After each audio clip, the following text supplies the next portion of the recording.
All right, Schorr Manor hauntlings, souls, have we decided yet? Either way, I hope you guys are feeling brave because it's time to get up close and personal with the nighttime extra spooky walkthrough of Schorr Manor for Halloween 2022.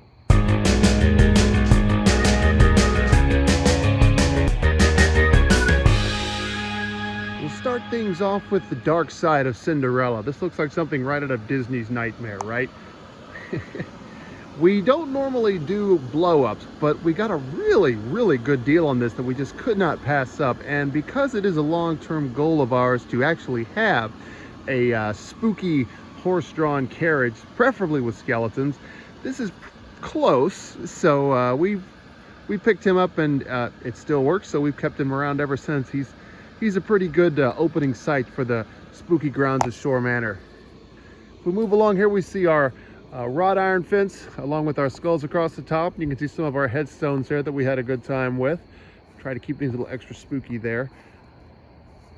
And first of our skeletons, this one's name is Benji, or Benny.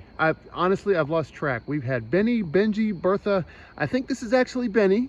Benny is the official mascot of Schorr Manor. As you'll see in just a moment, some of the other skeletons suffered a little bit of injury / damage thanks to our kids playing a little bit too rough with them. But the nice thing about Halloween decorations is if they're broken, it just means that they're spookier than ever. So if we move on across, here's our main entrance, and we're going to make our way up here in just a moment. But before we do, we'll make one quick stop here, show you guys the other side of our wrought iron fence. It spans all the way across our yard. We have 11 full sections of this. Here is my pride and joy. We have nicknamed this bad boy Aragog. He's constructed out of PVC pipe, some leftover pipe that my in-laws had, along with just some old juice bottles and jugs, and then some spray foam, and then just black spray paint. And from there we had, as you can see here, an extra skull that I just thought that would look every bit as cool as a spider's head. Plus, I wasn't really sure how to make a spider's head, so I went with that, and I think he looks fantastic. And here, just picked up at the dollar store a few little skeletal spider babies. So Aragog is apparently a mama. So now we'll make our way inside, walking our way up the winding spooky path that leads up to the grounds of Schorr Manor. I'll take a quick stop over here. As you can see, here's one of our half skull skeletons that our kids did a number on.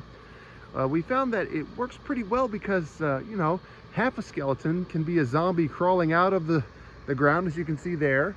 Maybe that's Benji or Bertha, I'm not sure. And there's their other half, looking like a zombie coming out backwards, or maybe it's some poor soul getting sucked in. You know, you take your pick. But there's another one of our skeletal guests. This could be Benji. I'm not sure anymore. I lose track. Amanda keeps their name straight, so I'll have to check in with her.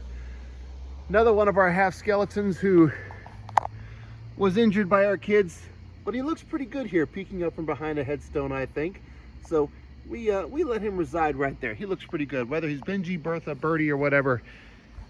Regardless, he looks good. Speaking of decorations, just out of old props, or old junk really, I saw somebody who had actually made a snake out of old tires. And a friend that I worked with actually had some old motorcycle tires that they offered to me. So I took them, painted them up to look like a giant coral snake. And this has made a lot of people jump whenever they wander into our yard for Halloween. We keep going here. This is Amanda's pride and joy. She really likes the various gargoyles that we've had. This is the first one that we ever got. If I move over here, this is actually the newest gargoyle that we picked up. He's a griffin. He looks really good. We picked him up this year, so he is brand new to the Schorr Manor family.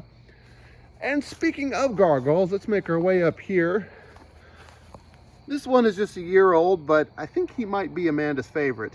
He looks really good. We had an opportunity to get a second one this year, and we didn't take it, and I'm still kicking myself because I'd love to have two of this guy. He looks really good. Over here you can see these are just some lights that we put on. Nothing super fancy, but some of them do have a bit of a story to tell.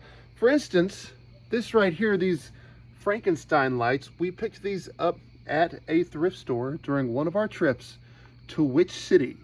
That's right, Salem, Massachusetts. While we were there touring on a trip during Halloween, we found these bad boys, and they still work. They're several years old, but they do have some sentimental value for us there. Those are jack-o'-lanterns. We have some more jack-o'-lanterns here. Some ghosts, as you can see. And these, if we get up close, you can probably see that they're spiders. These are just not really meant to be scary. They're just for fun. But a little bit scary right here. We have some eyes peeking out of our bushes, along with some jack-o'-lanterns. And then we have some more eyes over here, just trying to fill things out. That's a cool look, I think. But if we move on here, you can see what is still to this day Amanda's pride and joy, and that is our horse skeleton, Daredevil. For those who may not know, he is named after the horse that the Headless Horseman rode in the Tim Burton Sleepy Hollow movie. He was actually a gift for my wife. I got him for her on her birthday several years back. So this probably illustrates what we are as a couple, as well as any possible decoration you could find in here. But he's looking great. This is the first year that he's actually been up for the entire month of October, and he's doing a great job greeting everybody who drives by. Then we have this gigantic spider web that I get to put up every year. It's always fun. Of course, it's me that gets to do this. Never Amanda. That's just how it goes being a husband. Am I right, guys? And I'll get to our skeletons in a minute, but I should make mention of what seems to be a really popular thing in our yard, and that is our chain link fence that we've created here with skull posts. These are really cheap. The skulls come from dollar stores, so do the chains, and the wood is just, as you can see, it's just old posts that we've gathered up over the years. So this is a really inexpensive way to create a cool, spooky path for your yard. And last, I suppose, the coup de grace, the climax, the main event, is of course our gigantic skeletons. We have not one, but two. This here is our first one, and he was lovingly named Bruce by my wife. And when several other neighbors got their own gigantic skeletons, to date I think I've counted at least two out there. She said, okay, we can't abide that. We have to get a second one. And so this year, we added this guy, Bert, to the family. One note I'll make is that Bert's eyes don't work. For whatever reason, the problem is with a cable somewhere in his spine, which is unfortunate, but it is what it is. And I simply haven't had time to call their help number to see what can be done about it. I'm a little bit leery because if they say the only way to fix it is to send him back, I don't want to go to the trouble of taking him down and then putting a new one back together again. So he still looks good even without the eyes, so we've just left both of them off so that they match. I can live with it. They still look fantastic from the road. It's not that huge of a deal, right? Plus, there's all kinds of fun things that can happen with them. I do sometimes decorate them a little extra for other holidays, like Christmas. So, you know, when this holiday's over, stay tuned. And to finish things off, of course, here is our haunted sign right there, along with some hanging bats from our LED fire lamps. And then last but not least, to close things out, the projection of our ghost right over the front entrance to our house. This particular evening, we have an Indonesian ghost projection that I've found. I like using this one now and then because nobody has this one but me. So we're able to stand out with this one. Plus, it really is, of all the ones I have, really spooky. And here's another one. You know, we talk about cheap. Yeah, the fun thing about projections, just like everything else, there's ways to pull this off cheaply. It's just a shower curtain that we have a liner specifically just hung up in the window, and that gives us a perfect screen to project this on. I was able to get this projection, I should say, for free. Actually found it online, and you can find a lot of other free ones out there, even if you don't find this one.